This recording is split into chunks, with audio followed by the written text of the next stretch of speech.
Welcome to Holistic Kid Show. My name is Zane. My name's Abdullah. And my name's Imad. We're the Holistic Kids, here to educate us kids from the inside out. We have all head exercise is important for our brains and our bodies. But what happens if you hit your head when you're exercising or playing sport? It can hurt your head, duh. But it could also cause a lot more damage to the brain. Really? That's so scary. Yes, and we have an expert joining us today, and she should know exercise and getting her, as she was an American Gladiator. Wow, really? We love that show. Thank you, Dr. Venus, for joining us today. Dr. Venus is also known as the Biohacking M.D. She is a board-certified physician in the specialty of Physical Medicine and Rehabilitation. She has a thriving medical practice in Southern California and has competed for 20 years as a national-level fitness athlete. As a respected fitness trainer, she has clients ranging from single moms to professional athletes and even an action film star. A repeat guest expert on the TV show The Doctors and featured on several other shows, including the NBC. Thank you so much for joining us today, Dr. Venus. Well, thank you very much. That's very exciting. Thank you for calling me an American Gladiator, but I just fought the American Gladiators. I wasn't actually one of them. Oh. But that's okay. Yeah. So how does someone go from being a medical doctor to a fitness trainer and even fight an American Gladiator? Well, I actually became a fitness trainer before I became a doctor. So that's pretty much kind of how fitness and medicine started for me. It started at the same time. I became a fitness competitor while I was in medical school. It was just something that fascinated me because I happened to see it on television while I was having lunch with some of my medical school friends. And then voila, I was there wanting to be known as a person who could combine medicine and fitness. And then American Gladiators just kind of happened along the way. That's amazing. We would love to know why exercise is so important for kids. Well, exercise absolutely is hugely important for kids because exercise really helps you develop from being an infant, moving, physical activity. It really helps your brain develop correctly. It helps your body develop correctly so that you can, as the more and more that your body moves, even as an infant, crawling around on the floor as a child and growing up and standing up on 2 feet and continuing to physically develop, you need to continue with physical activity so that your brain and your body can develop into an adult appropriately. So it's very important to stay physically active and continue to exercise. And that's just the start of it. You can actually do a lot to keep your heart healthy so you don't end up like the people you see on TV who end up having heart attacks. Physical activity can help you help your immune system so you won't catch colds as frequently, so you won't be sick. Who wants to be sick and coughing and sneezing all the time? Nobody wants that. So that's just the beginning of what physical activity and exercise can do for you. What kinds of exercises should kids do regularly? Oh my goodness. Well, there's a whole lot that kids should be doing as far as exercise. And there's a whole lot that you can do. For example, just even running around outside, that is exercise. You don't have to necessarily go through an aerobics class at the gym like the adults you see adults do, although you can if you want to participate in those types of classes. But pretty much any type of activity where you are increasing your heart rate, where you're feeling your heart go faster, that's exercise. So yes, it may be running around outside. It may be playing sports or doing physical activities like that. It may be playing a game with others outside. As long as that heart rate is starting to beat faster, if you're feeling that heart beating faster, then you're doing some sort of exercise. That's actually called aerobic activity, when you're feeling your heart beating faster and you're able to sustain that for maybe like 30 minutes or even an hour. If you're able to go for that long, that's aerobic exercise that you're doing. So you should do that type of exercise at least, well, I would say for about an hour every day. Do some sort of exercise for about an hour every day. And if you make it aerobic exercise, that's great. You should also throw in a little bit of strengthening exercises. And when I say strengthening, that's kind of for your muscles, to keep those muscles strong. So that would be like pushing against something or carrying something. That type of exercise to really keep the muscle strong, that should be done at least 3 days a week. And then, of course, you should be doing exercise where you're fighting against gravity. So if you're running, that's fighting against gravity. If you are laying down or perhaps in a swimming pool, that's not fighting against gravity as much. So we really want you to do what you can to keep your bones healthy and strong. So staying upright and doing something against gravity pulling you down, that type of exercise should also be done around 3 days a week. But what happens if a child gets hurt? Oh, well, nobody likes getting hurt, right? Nobody likes getting hurt. But the good thing is that your body does know how to start repairing itself if you give it the help that it needs as well. So if your body does get hurt when you're exercising and playing, well, there are things that can be done to help your body. Of course, we don't want a serious injury. We want to do everything we can to try to avoid a serious injury. But if you get hurt, definitely seek help. Find an adult, call emergency if you are hurt seriously, or if a friend of yours is hurt seriously, especially if they stop responding to you. If we hit our head, is it bad? Well, if you hit your head, it can certainly be a bad situation. There are bumps that may not be as bad, even bumps on the head where you actually see a bump occur. It may not be so bad. It would really be important for an adult to take a look at that and really assess how you're feeling. So if you hit your head, definitely let an adult know so they can check you out, because it's going to be important to know whether or not your brain has been affected. So that's when you really, it's really important to determine if your brain has been affected when you hit your head.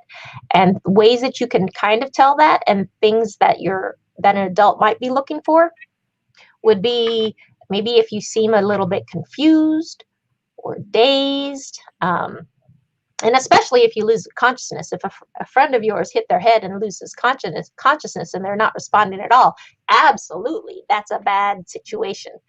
So anytime you hit your head, it's a bad thing, I would say, even if it is just a bump on the head, but it may not be as serious. So definitely just seek help from an adult.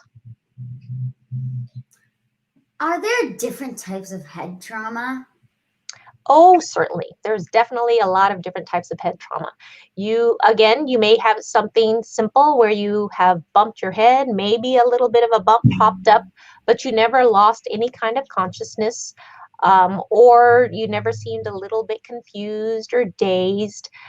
So that may not be as bad. Yes, it's a little tender there and you have to wait for that to go away. Maybe treat it with some cold, some ice to help reduce the swelling and the inflammation that starts there. But that is one of the more simple types of things that can happen. Some more serious things that can happen, again, that would be a concussion. That's something that you might hear about happening a lot in sports. You often hear of athletes who have concussions and they hit their head, or their head came to a sudden stop when they were moving really fast. That can result in a concussion. And a concussion is pretty much any kind of injury to your head where you are feeling a little bit dazed or confused. And it tends to be a temporary thing. So that temporary confusion will occur, and then you will recover after that. That's generally speaking what a concussion is. Certainly, there are more serious things that can also occur with a concussion. You could have a fracture of your skull, so the bone which surrounds your brain that can get fractured, broken. You can also have bleeding occurring inside your brain if you injure your head. So anything that causes a concussion could actually end up causing bleeding inside your brain, which is certainly a bad thing as well. And then there's also another kind of head trauma. It's a little bit more complicated to think about, but the brain has a bunch of nerve fibers in it. All of the things that carry the connections and the signals that the brain is helping to interpret and send out to the body. Those nerve fibers, those can get basically sheared off or broken. And that's something called diffuse axonal injury. Those are kind of three big words, but basically it just means that the brain was damaged because, again, it shifted or rotated inside your skull too quickly. So those nerve fibers in your brain got damaged. So there's a whole lot of things that can happen to the brain, a wide range of injuries. Yeah, that was a lot. Yes. Wow. How can one tell if a head injury is bad or life-threatening? Oh, well, that is one of them is actually pretty obvious. If someone loses consciousness, that is a bad head injury. So absolutely get medical attention right away. Call 911 or call an adult. Just definitely get medical attention right away if someone loses consciousness. And that means if someone is not responding to you. So that is definitely a sign that it's a dangerous head injury and needs immediate medical attention. If you are still awake, but you are a little bit confused, you should still be seen by a medical doctor. It's a good idea to get medical attention if you are somewhat dazed or confused after hitting your head. It may not be as immediately dangerous as totally losing consciousness, becoming unresponsive, but it is still something that needs quick attention, quick medical attention. So those are things to look out for when you are thinking about, oh, do I need to be worried about this head injury? So what should a parent do when their child hits their head besides call 911? Well, if someone hits their head and they are not responsive, or if they seem dazed or confused, it is important to just make sure that all of the things that are necessary for life to continue are actually happening. So if a child is not responsive, and of course, if they are not breathing, or if you do not feel a pulse, those are those basic things you absolutely should look at And you should start, of course, CPR if you can. While you are calling 911 as well. So make sure you get medical attention. And if the heart is not beating, or if you are not seeing any breath or feeling any breath coming out, then definitely get attention to those matters and start CPR. That's the obvious thing to do. If someone is dazed or confused, that's something that you should definitely get medical attention for. Try to keep anyone calm and just make sure that they are, again, remaining stable and calm, and keep everyone else around you calm as well while you get the medical attention that the child needs. How long can a head injury affect us children? Oh my goodness. A head injury, unfortunately, can affect you for pretty much any span of time. A brain, whether it is a child's brain or adult's brain, varies in terms of how much recovery time is needed, how much time is needed before you are better.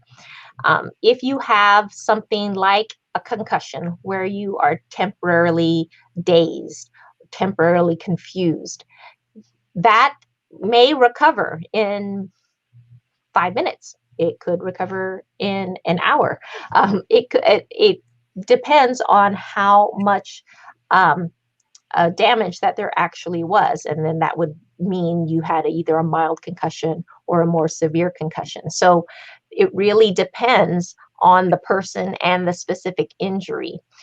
That being said, the more concussions you have, the more episodes of this type of injury you have, the longer it can take to recover from a brain injury. So definitely try to avoid a head injury in the first place, and certainly try to avoid repeated head injuries. So how can parents make sure that the head trauma doesn't get any worse? Oh my goodness. Well, that's a tough one to do, because there's not necessarily anything that you can do just by looking and seeing to prevent the head injury from getting worse. Other than the basics of the contusion, if you have a simple bump on the head that you see, if there's a simple bump on the head that you see and the child remains calm, remains completely aware, does not get dazed or confused, then the typical thing that you think of, putting some ice on that area so that the swelling goes down and the inflammation goes down, that's something that can be taken care of fairly quickly.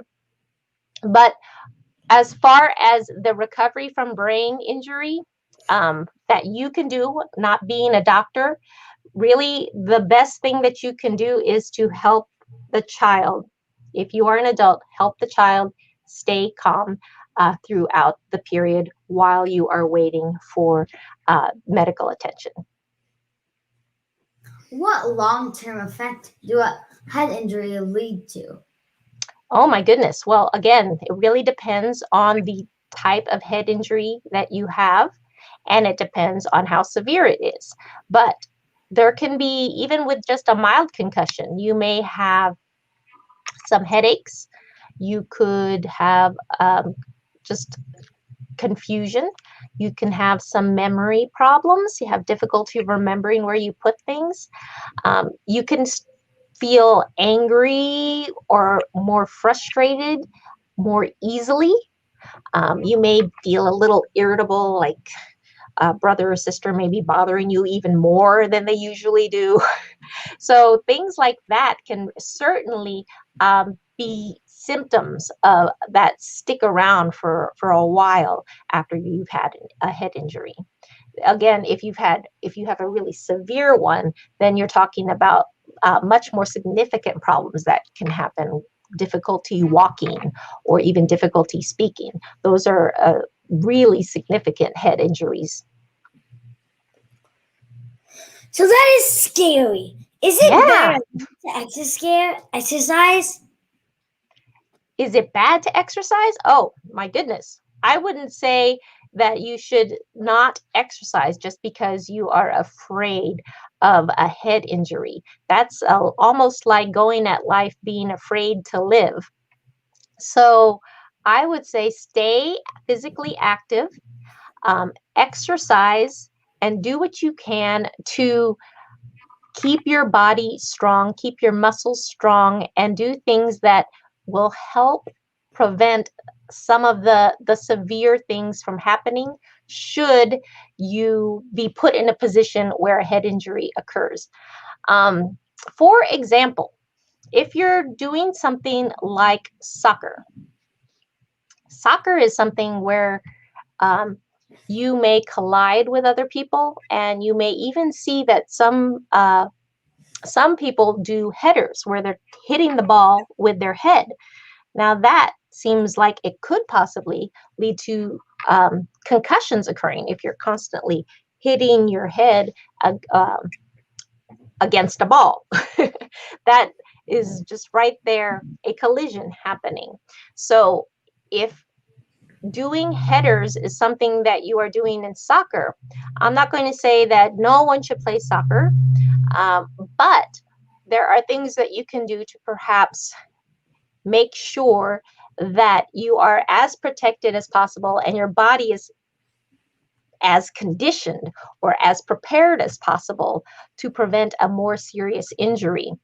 What I would say is make sure you stretch your neck a lot, because sometimes if your neck is too stiff, if you head a ball, in terms of a ball coming at your head and you hit the ball with your head, if your neck is a little stiff, then that's going to allow your brain to rattle around a little bit. And it's that rattling around which causes trauma for your brain. So really do what you can to keep your neck stretched and very supple so that you have the ability to not have this tense neck that allows that doesn't allow your brain to accommodate things.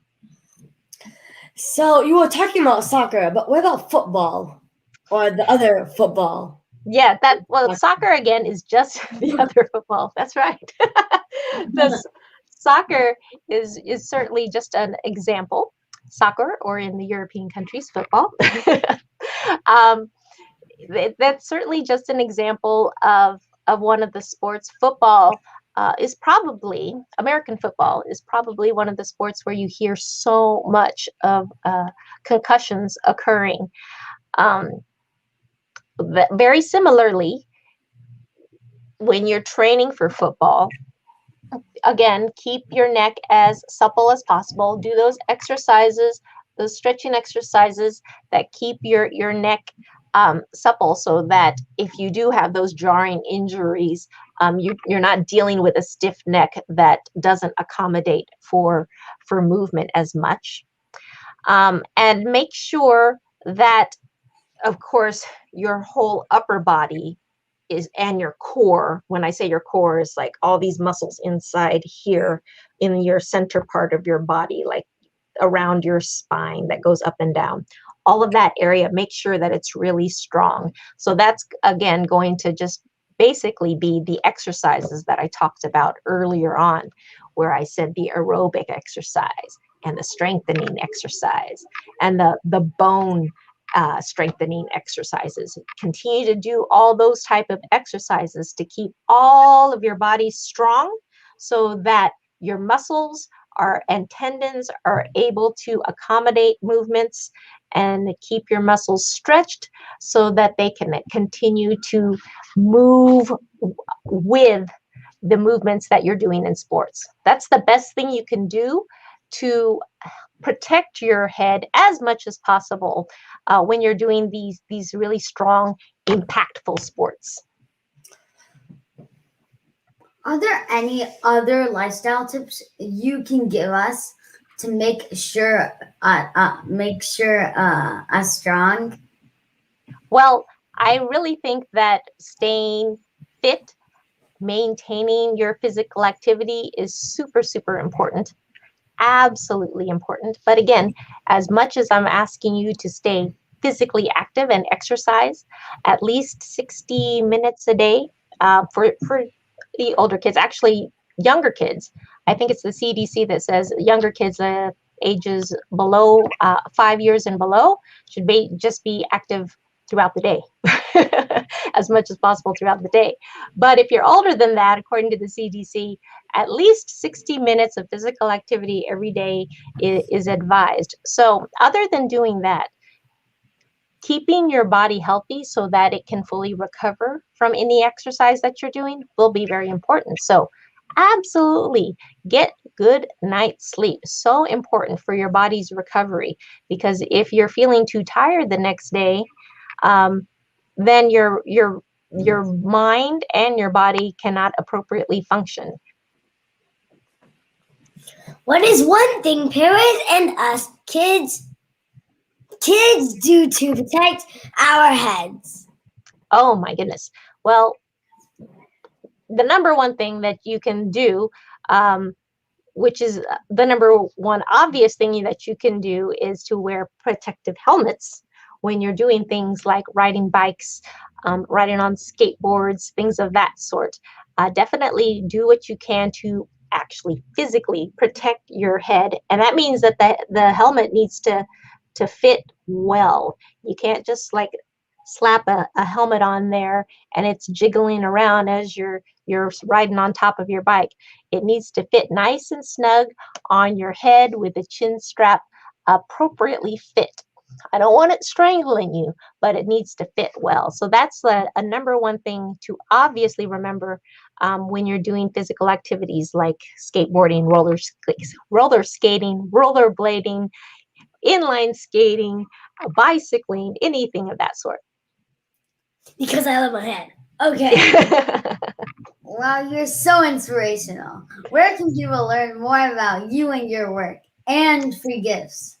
Oh my goodness. Well, again, you can check me out on my website, drvenus.com, DoctorVenus.com. And then I also have a free gift because I know everybody's busy. It's called the 15-minute Better Body Blueprint. So these are just simple things that you can do throughout the day to help your body stay healthy and fit.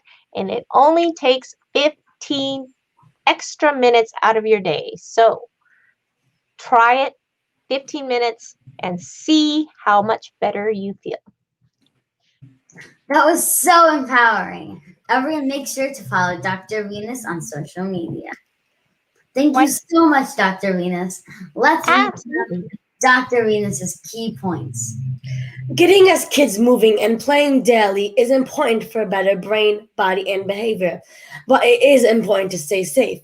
Choose any type of exercise for an hour every day and can choose aerobic and strength exercises at least 3 days a week, and even exercise when you are fighting against gravity, like running is all really good for us kids, for everyone.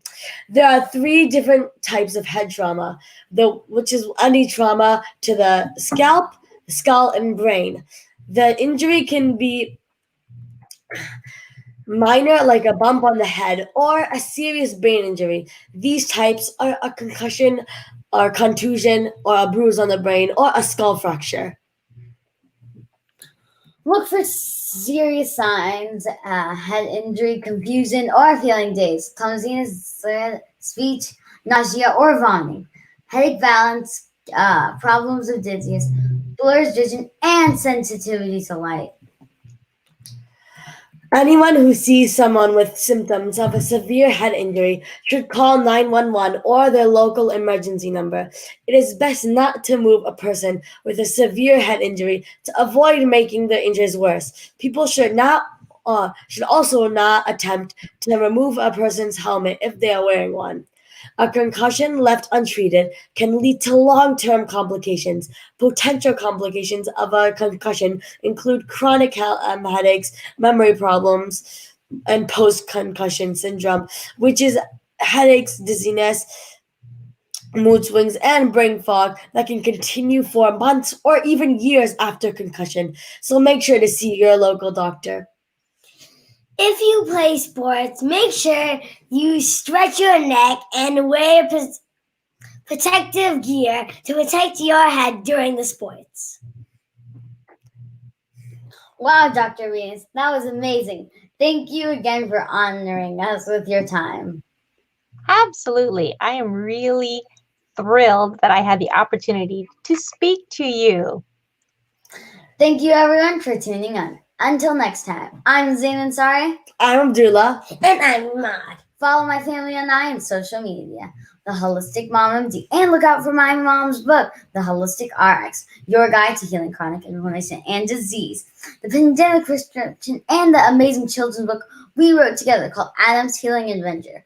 So check it out on Amazon. Yay! Kids need to learn from other kids. Please download our podcast on iTunes and leave a review so other kids and families can benefit. We need to work together to create a healthier future for all of us.